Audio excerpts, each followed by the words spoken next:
The great Harry Houdini once said, "My brain is the key that sets me free." A lot of people should have took that into consideration when venturing into black magic at Knott's Scary Farm years ago. Today we look back at the history of the dark side of Harry Houdini in black magic. Welcome back to SoCal Exploring, everybody. Before the episode starts, make sure to follow all of our social media outlets at SoCal Exploring Media on Instagram and at SoCal Exploring on Twitter. Subscribe if you're new here with those bell notifications on.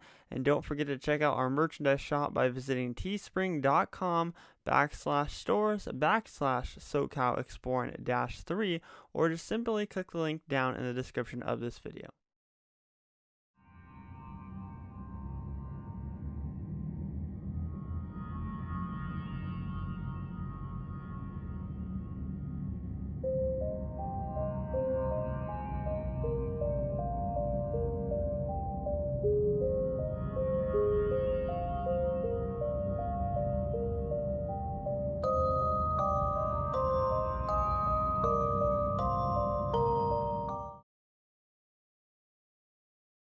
Maze designer Daniel Miller has created some of the best mazes in the history of Knott's Scary Farm, but black magic was one of those ones that left fans of the event wanting to walk through it multiple times in one night. Formerly located backstage right behind the Accelerator roller coaster sat black magic for the years of 2013 through 2015. As all Scary Farm mazes, the experience had many changes over the years, and all which were relatively good for the maze. Now, despite it only lasting a short 3 years, which is considered a short time for a Scary Farm maze, the maze was a fan favorite. Described by Daniel Miller as a story about Harry Houdini's wife taking place in a seance Halloween night to bring his spirit to life.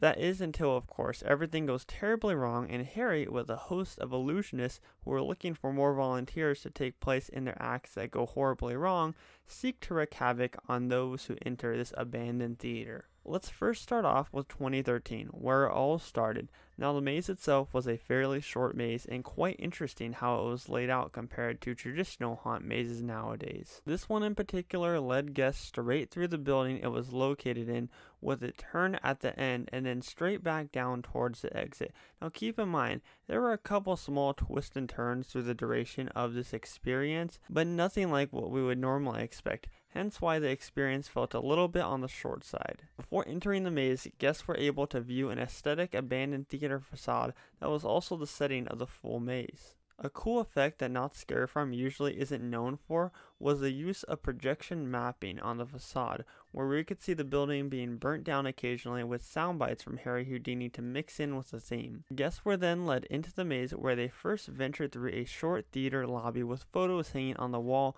of Houdini and some of his acts. They then walked through a storage closet filled with a couple of old props and other dusty knickknacks. Throughout the whole maze, there were various different acts from Houdini's history, of course, which were all demonstrated in a violent, kind of twisted way. Guests also ventured through a dressing room, which was kind of a random scene that didn't really make sense, but worked with the abandoned theater setting. One of the acts that we were able to see was the infamous water torture escape scene, which had a couple of different water tanks that looked quite realistic with the water effects that they had in the chamber that made it appear as if the character inside was actually drowning. Another small but cool addition to this area was the fact that they added actual dripping water to the scene to make it feel as if guests were a part of the act themselves. Fans then saw a couple more acts, like one room with a nod to the classic rabbit and hat trick, where we saw multiple scare actors with horrifying looking rabbit masks, as well as a huge puppet coming out of a hat that was covered in blood and had huge razor blade teeth. This scene in particular was probably one of my favorites throughout the years because of how incredibly creepy and gruesome it looked. Before we reached the finale scene, we saw a couple more famous illusion acts, including a mannequin that was attached to a spinning table where a scare actor was pretending to throw knives at the mannequin on the table. This was all brought together while sound effects of knives being thrown or being played. We then witnessed the finale scene, where we witnessed Houdini's final act. We can see Houdini himself as an actor flying across the scene while mimicking audio cues that are playing. Nonetheless, this finale scene is one of the best that Daniel Miller has ever created, and it was great to see it be brought to life. Below the actor were the two other scare actors and a stage where we see a body sliced in half with the guts falling out as a part of the gruesome final act. Minor thing that I personally noticed while experiencing this maze during my multiple walkthroughs is it kind of felt like there was a lack of scare actors throughout the experience, and I also felt as if the actors were a little bit unenergetic in their roles, but for the 2014 and 2015 mazes, they were definitely picking up the energy a lot more. In the second installment of Scary Farm's Black Magic, we witnessed a brand new opening scene for those who had access to the exclusive skeleton key rooms. This skeleton key room helped tell the story way more. Guests sat down around the science table, not science, science, I know I say that a little bit wrong, and joined hands while the scare actor tried to bring Harry Houdini's spirit back to life. However, the table started to shake and lights started to flicker as projections of a more demented looking Harry appeared in the frames around the room. Another scare actor then came out of nowhere and ordered guests to proceed through the maze. There were not a lot of major changes in the second installment besides the skeleton key room and a couple changes with set placements and dressings. One scene in particular that was kind of a random addition was a couple of mirrors that were added right before the water torture scene. Now this was a cool add to the maze that did a little bit to the area, but not tons. However, in the third and final installment of Black Magic, this scene was once again replaced and fit way better. Instead of the mirrors, the walls leading up to the water chamber scene were covered in different playing cards, bringing the theme of magic to life.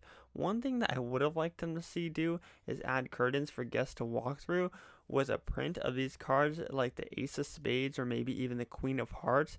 They did have curtains, just random colors that were hung relatively high where people who were on the shorter side could walk right under them, which kind of defeated the purpose a little bit. Another thing that was changed which actually affected a lot of the theming was the water chamber scene, where now the bubbles were turned off. Instead, the chambers were just clear and defeated the whole theme of this area.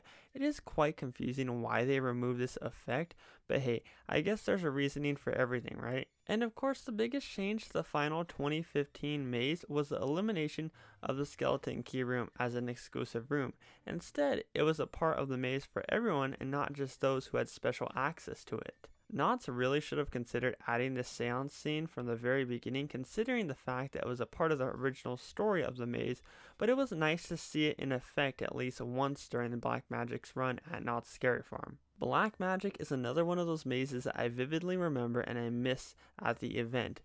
I do wish though that Daniel could have made it a little bit longer, but you can't have everything. At the end of the day, Daniel Miller created one of my most favorite mazes in Scary Farm history, and that's why I would not mind experiencing it one more time. In 2017, a lot of the sets were actually sent over to California's Great America for their annual haunt event in a maze called Wax Museum. One of the most notable pieces from Black Magic is the actual facade that now has a Wax Museum sign on it. It is pretty cool to see a super cool facade like this being repurposed for another haunt event though. So if you have the chance to attend California's Great America Haunt this year, then I recommend definitely checking out if the Wax Museum maze is still there. But let us know down in the comment section below what your favorite part about Black Magic was and where you would rank it in your top Knott's Scary Farm mazes of all time. If you want to watch more videos like the one that you just watched, make sure to click that subscribe button with those bell notifications on and follow us on social media at SoCal Exploring Media on Instagram and at SoCal Exploring on Twitter.